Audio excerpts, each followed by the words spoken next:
सिंह राशीत जन्मलेल्या व्यक्तींवर सूर्यदेवाचा प्रभाव जास्त असतो।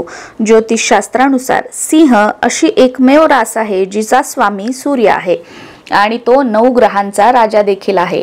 या लोकांमध्ये अनेक वर्तणुकीचे गुण असतात आणि ते त्यांच्या समस्यांवर त्यांच्या पद्धतीने उपाय शोधण्यात तज्ञ असतात। सिंह राशीचे लोक खूप धैर्यवान आणि उत्साही असतात आणि ते त्यांच्या मित्रांप्रती खूप निष्ठावान आणि सहकार्य करतात। सिंह राशीत जन्मलेले लोक कोणतेही काम अगदी मनापासून करतात। या राशीच्या लोकांना बोलणे खूप आवडते, यामुळे ते अनेक वेळा अशा गोष्टी बोलतात ज्या बोलू नयेत, त्यामुळे त्या या प्रकरणात अडचणीत आले आहेत। त्यामुळे आपण काय बोलतोय याचा विचार अगोदर करा आणि त्यानंतरच त्या गोष्टी बोला, ही गोष्ट कायम लक्षात ठेवा। सिंह राशीच्या लोकांना गप्प बसणे आवडत नाही। सूर्यदेवाच्या प्रभावामुळे या राशीचे लोक सामाजिकतेसाठी खूप ऊर्जा देतात आणि स्वतःच्या तसेच त्यांच्या कुटुंबाच्या सुरक्षिततेसाठी वचनबद्ध असतात। सिंह राशीचे लोक कधी स्वतःच्या फायद्यामुळे स्वार्थी होतात तर कधी आपल्या गरजा पूर्ण करण्यासाठी इतरांकडे दुर्लक्ष करतात। त्यांना राजासारखे जगणे आवडते।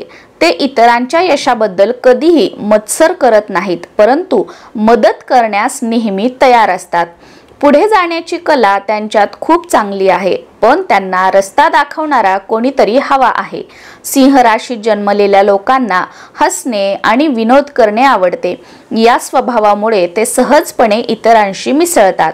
तुमच्या ध्येयाकडे नेहमी आत्मविश्वासाने आणि वेगाने पुढे जा, तथापि कधी-कधी ते त्यांचे लक्ष देखील गमावतात। सिंह राशीचे लोक भविष्याबाबत खूप जागरूक असतात, पण काही जण त्यांच्या कुटुंबाप्रती पूर्णपणे वचनबद्ध असतात, पण त्यांना भविष्य घडवण्यात रस नसतो। त्यांना मार्ग दाखवणारे कोणी नसल्यामुळे असे घडते। जर त्यांनी योग्य मार्गाचा अवलंब केला आणि गर्व टाळला तर त्यांना खूप प्रसिद्धी मिळते आणि चांगले उत्पन्न देखील मिळते। परंतु या राशीचे काही लोक आपल्या अभिमानामुळे अनेकदा अडचणीत येतात आणि चुकीच्या मार्गावर चालायला लागतात, ज्यामुळे त्यांचे भविष्य असू शकत नाही। या राशीचे लोक खूप दानशूर आणि दयाळू स्वभावाचे असतात आणि ते मेहनती आणि न्यायप्रिय देखील असतात। आता बघूया की जून महिना सिंह राशीच्या लोकांसाठी कसा असणार आहे। जून महिन्यात करिअरमध्ये काही चढ उतार तुम्हाला दिसून येतील। तुमच्या छोट्या चुकीमुळे किंवा आळशीपणामुळे तुम्हाला मोठी संधी मिळू शकणार नाही। तुम्ही नोकरीत चांगली संधी गमवाल, जी गमावल्याचा तुम्हाला पश्चाताप होईल। अशा परिस्थितीत करिअर असो किंवा व्यवसाय, कोणतीही संधी गमावू नका आणि आपल्या जबाबदाऱ्या चांगल्या प्रकारे पार पाडा। महिन्याच्या मध्यात तुम्हाला सर्व प्रकारच्या वाईट सवयी आणि संगतींपासून दूर राहावं लागेल, अन्यथा तुम्हाला यामुळे समस्यांना सामोरं जावं लागू शकतं। सिंह राशीच्या लोकांसाठी जून महिना चिंता आणि आव्हानांनी भरलेला असू शकतो, परंतु आव्हानं इतकीही मोठी नसतील की तुम्ही त्यांना तुमच्या बुद्धीने तोंड देऊ शकणार नाही। या महिन्याच्या सुरुवातीला तुमच्यात आणि तुमच्या कुटुंबात वाद होऊ शकतात। तुमच्या पालकांकडून अपेक्षित पाठिंबा आणि सहकार्य न मिळाल्याने तुम्ही थोडे उदास आणि निराश राहू शकता। या महिन्यात गृहिणींना धार्मिक कार्यात अधिक रस राहील। प्रेमसंबंधाच्या दृष्टिकोनातून जून महिन्याचा शेवट हा सुरुवातीच्या दिवसांपेक्षा अधिक शुभ असणार आहे। या काळात एखाद्याशी अलीकडील मैत्री प्रेमात बदलू शकते। जर तुम्ही आधीच प्रेमसंबंधात असाल तर त्याचं रूपांतर लग्नात होऊ शकतं। वैवाहिक जीवनात प्रेम असेल आणि तुम्हाला तुमच्या जोडीदाराकडून सरप्राईज गिफ्ट मिळू शकतं।